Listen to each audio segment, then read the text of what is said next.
welcome to podcast 17. Right, today we have 3 articles. We have 2 ones and then we have a little mini one in between, which has got everything to do with what we're living through now. And yeah, that's all I'm going to say. And then we got a trial of the week, which is connected with gardening, and it's about a man dressing up as a bush to go outside. Oh my gosh. We'll get started with our first article. Article 1. This is from the Heritage Daily site. Apparently, Roman Londinium, there is an interactive map of the Romans. Oh my gosh, it would be so lovely to go and see that. And it's under education and maps. Yes, it's about 2.5 years old. It's about 2 years old, but I found it and I thought, oh, I must tell you about it. Londinium was a settlement established on the current site of the City of London, so that's central London now, around AD 50. It served a major commercial centre for the Roman Empire until abandonment during the 400s, 5th century. And then it has like a little interactive map that you can kind of go all around the screen, and I've just plopped myself on Hackney, and you just put yourself around the screen and it shows you what it would have been like then.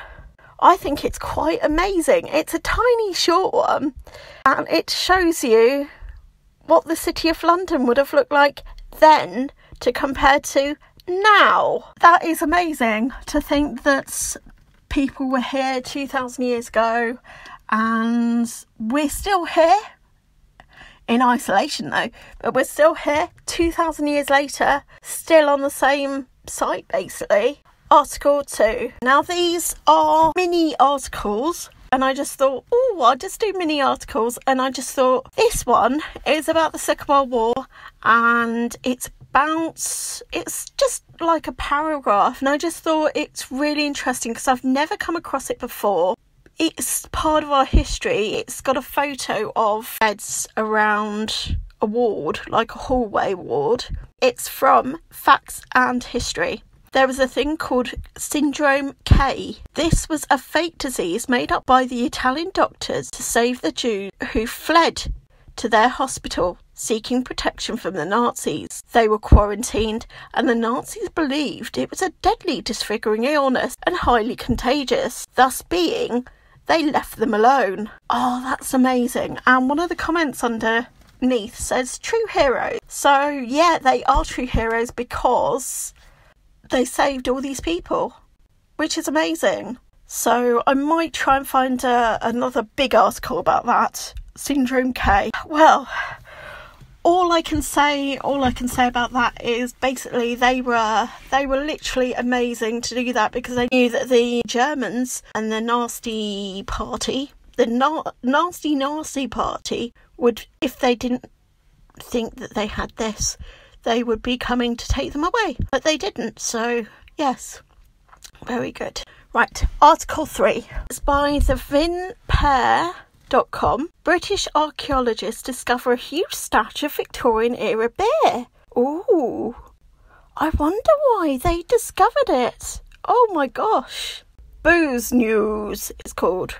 British archaeologists discover a huge stash of Victorian era beer. Buried treasure isn't always stereotypical chests of gold coins. In the case of recent British archaeological dig, it turns out to be an enormous stash of beer. Can you imagine? They've got this beer and it's buried. Last month, while discovering the site of a former Tetley's brewery. I thought Tetley's were tea. That's very strange. They don't do beer, do they? In the northern England city of Leeds, archaeologists... Oh, I said it, yes! Archaeologists from the West Yorkshire Archaeological Services, and then it has all the names, discovered a neatly stacked stash of over 600 bottles, many of which were still full. Oh my gosh, can you imagine? I would like to attempt to even drink them. Finding this stash of beer, oh my gosh.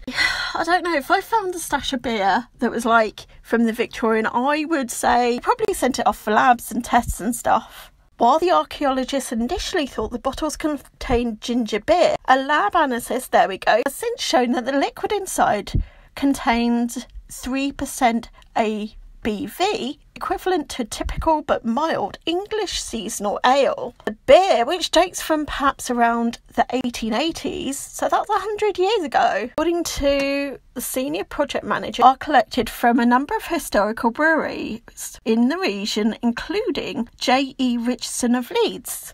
Though many bottles were still full, don't expect them to be popped any soon, or opened very soon. Testing show that the beer contained 0.13 mg of lead, a dangerously high amount. The WHO recommended safer level of lead in water is 0.1 milligram. The archaeologists suspect the lead content is likely due to the lead pipes in the old breweries. Oh my god, so people drinking this leaded beer, they must have had a much stronger stomachs then. Even if the bottles aren't potable, which means drinkable, they're still educational. When work on the Tetley site is finished, the company overseeing development intends to put them on display as artefacts from daily life in the Victorian era.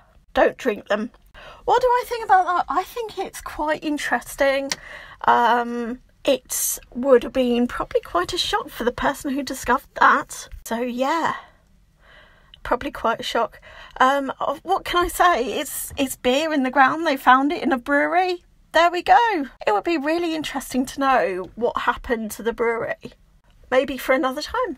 So, we have Trial of the Week. And this Trial of the Week isn't anything to do with history, although it's kind of history in the making at the moment. I found this article and I thought, I've got to share it on the pod because it's bizarre and it's funny and it's just, why would anybody do that? Why would anybody do this? So it's from the Daily Mail. Bizarre moment, couple spot their neighbour dressed as a bush to go out to the shops. Oh dear. Bizarre moment, couple spot their neighbour, ingenious attempt to head outside unnoticed during the virus lockdown while dressed as a bush. So literally, the man or woman is dressed as a bush and they're sneaking like by the bushes of the houses. It's very funny. Very silly. Bored Britons are doing just about anything to keep themselves occupied during the virus lockdown. But one person really has branched out, literally. A couple was left shocked when their neighbour came up with the ingenious method to break away from the quarantine. So basically, have 2 walks rather than 1. In Stevenage, the neighbours watched on in amazement and disbelief as their neighbour scuttled down the driveway dressed head to toe in a leaf-laden disguise. It's so stupid. It's funny. As not to draw attention, the neighbour crouches and scurries and even stops and drops and rolls in order to pull off their cunning disguise and plan. The pair film the incident, which shows the neighbour's ingenious plan working for a while when they stand against the backdrops of the bushes.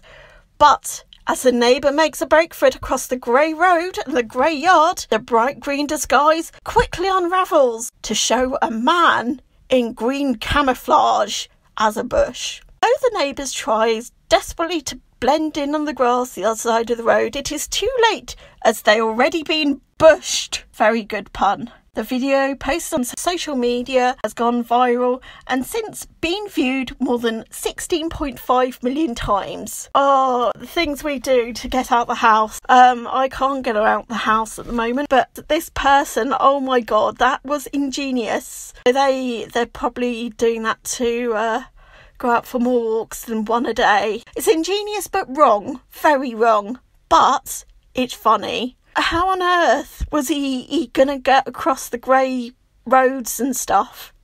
And what happens when he comes to the corner of a road? Who knows? But yep, that is the end. Please like, please share and please subscribe, and I will see you again next week for podcast 18. Please go and look at my other stuff on Twitter, Facebook and Instagram, and I will see you again next week. Please remember to wash your hands and stay self-isolated as much as possible.